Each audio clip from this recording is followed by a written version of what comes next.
राम राम राम राम। इस प्रकार भगवान व्यासदेव अपने को हे मानकर खेद कर ही रहे थे कि उनके पूर्वोक्त आश्रम पर भगवान नारद जी आ पहुँचे। मनुष्य जब अपनी व्यथा का कारण बाहर खोजता है तो बाहर तो इंद्रियों के विषय ही हैं, जिनका परिणाम विष के समान प्राणांतक ही है। जो लोग अपनी चिंता को अपने भीतर ही विचारते हैं, जो बाहर से दृष्टि हटाकर अंतरात्मा से पूछते हैं, तो उसी समय समस्त प्राणियों के मन की जानने वाले मन के अधिष्ठित देव नारद जी आकर उनकी समस्त शंकाओं का समाधान कर देते हैं।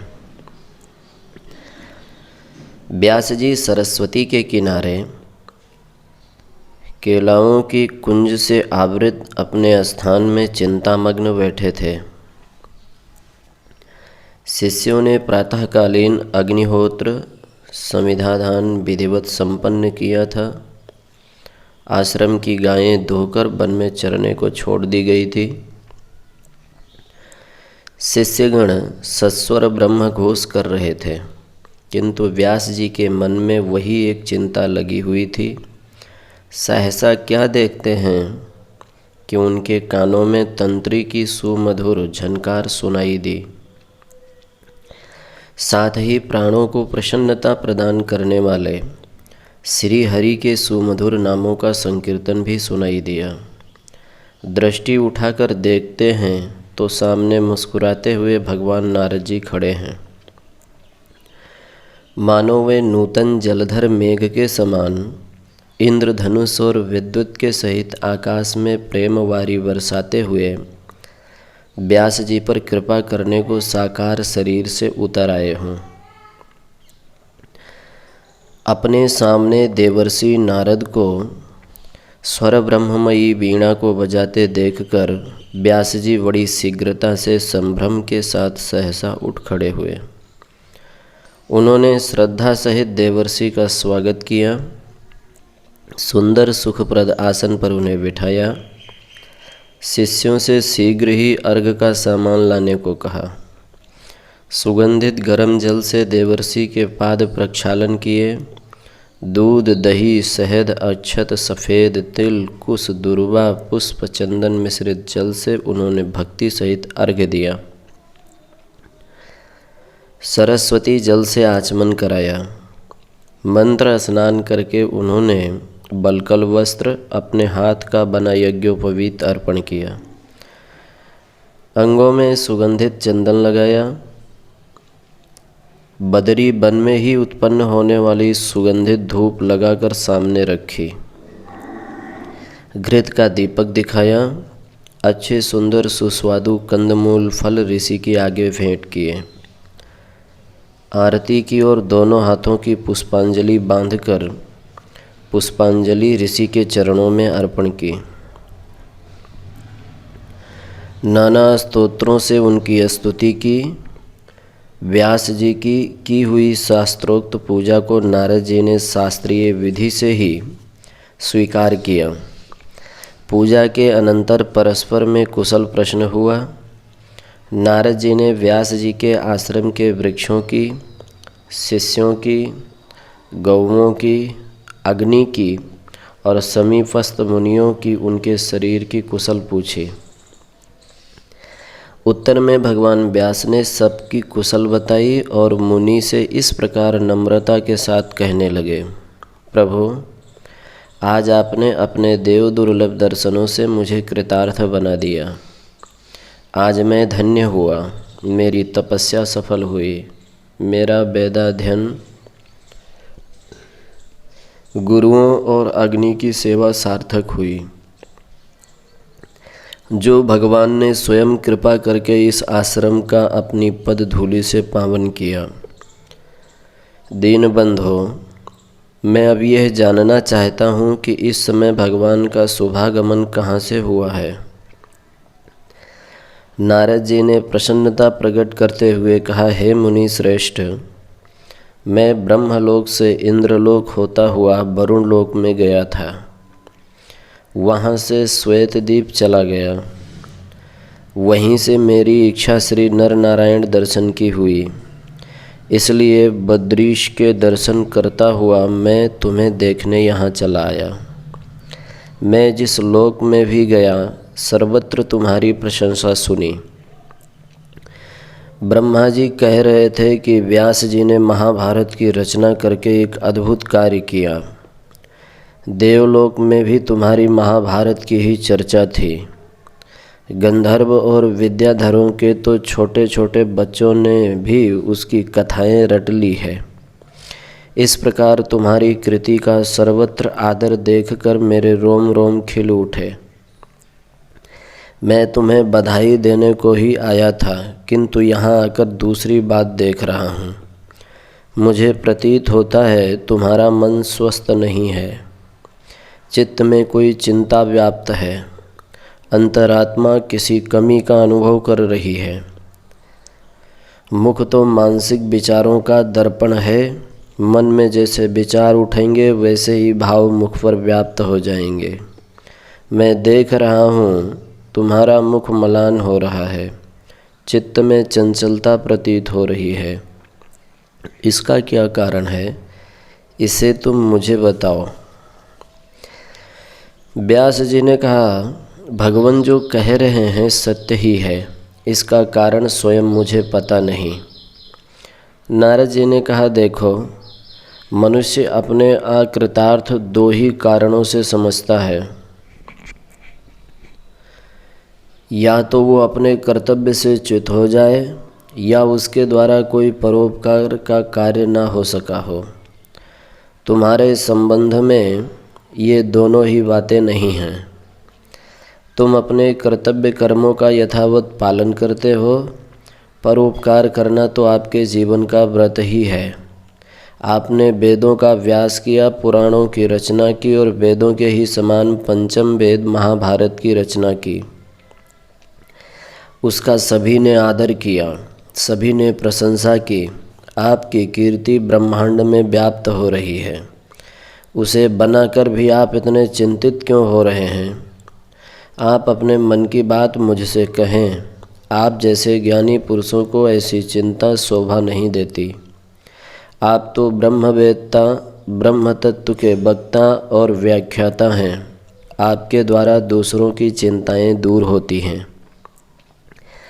व्यास जी ने दोनों हाथ जोड़कर सिर झुकाते हुए बड़ी नम्रता से कहा, भगवान, आपने जो कहा है सब सत्य है। मैंने यथाशक्ति अपने समस्त कर्तव्यों का पालन किया है। समस्त शक्ति लगा के सभी वर्ण, सभी आश्रमों का अत्यंत हित हो, इस बुद्धि से मैंने महाभारत की रचना की।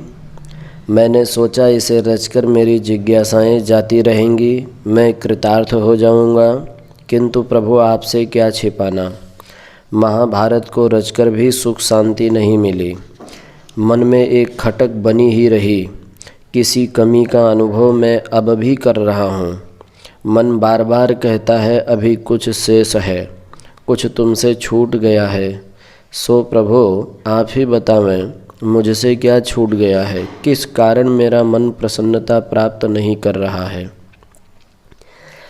व्यास जी की बात सुनकर नारद जी हंसे। उठकर उन्होंने व्यास जी को गले लगाया और बड़े ही स्नेह के साथ कहने लगे, व्यास जी, तुम धन्य हो।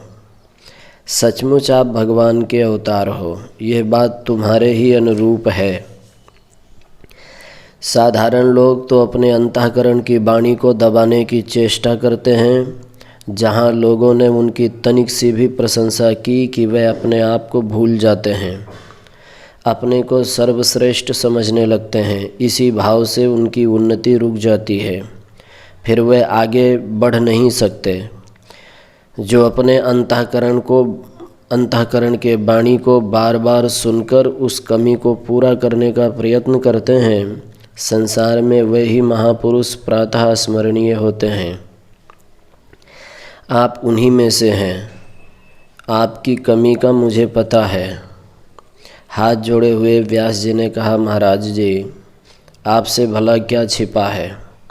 किसी के मन की बात को जान लेना तो साधारण सी बात है। आप तो समस्त गुह्य से गुह्य विषयों का भी ज्ञान रखते हैं।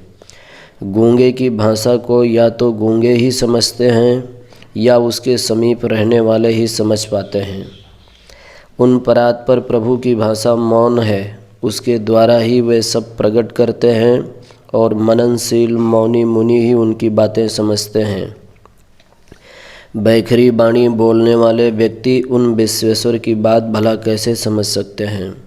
आपने उन पुरुषोत्तम परमात्मा की उपासना की, सेवा की है, जिनके लिए भूत भविष्य वर्तमान कुछ भी नहीं है, जो कालों के भी कलयता हैं, सृष्टि स्थिति प्रलय उनके नित्य के विनोद हैं।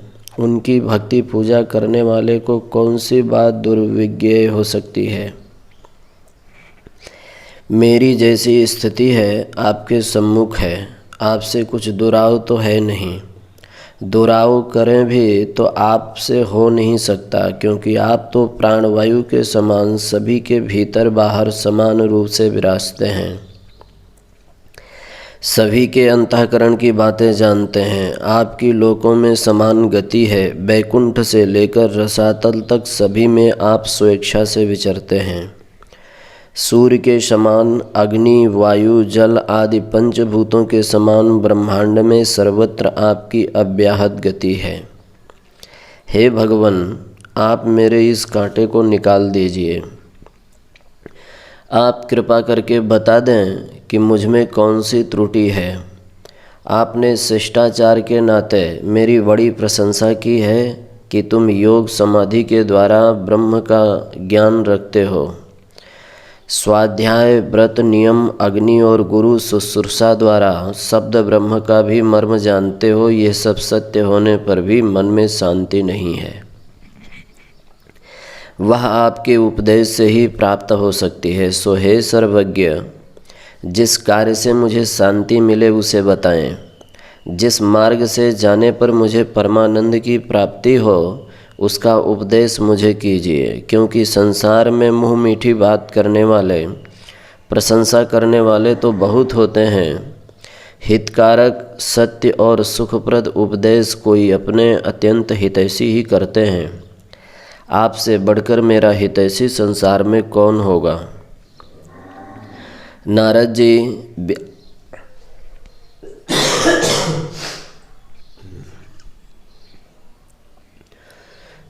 जी व्यास जी की विवेचना से बड़े प्रसन्न हुए और बोले, अच्छा व्यास जी, आपने इतने प्रेम से पूछा ही है तो मैं आपके सन्मुख कहता हूँ, सुनिए।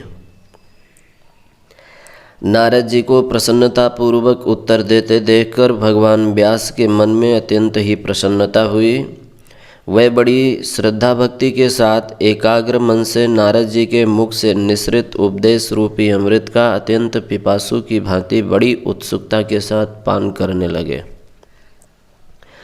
सूत जी बोले, हे ऋषियों, भगवान नारद जी ने जो उपदेश व्यास जी को किया, जो उनकी त्रुटि बताई, उसे मैं आपके सन्मुख निवेदन करूँगा।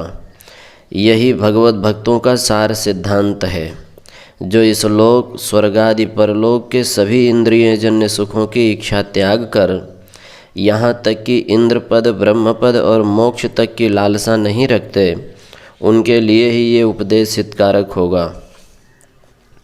जिनकी लौकिक वैदिक कर्मों में ही प्रवृत्ति है, जो इस लोक में कर्म करके स्वर्ग जाना चाहते हैं और स्वर्ग से भ्रष्ट होकर पुनः शुभ कर्म में ही प्रवृत्त होना चाहते हैं, उनको तो यह उपदेश रुचेगा ही नहीं। फिर जो वेद और परलोक को मानते ही नहीं, इस शरीर को ही सब कुछ समझते हैं, उनको तो रुचकर होगा ही कैसे। आप सब भगवत भक्त हैं, श्री कृष्ण में चित्त लगाए बैठे हैं, अतः मैं आपसे नारद के उस दिव्य उपदेश को कहूँगा। नारायण नारायण नारायण।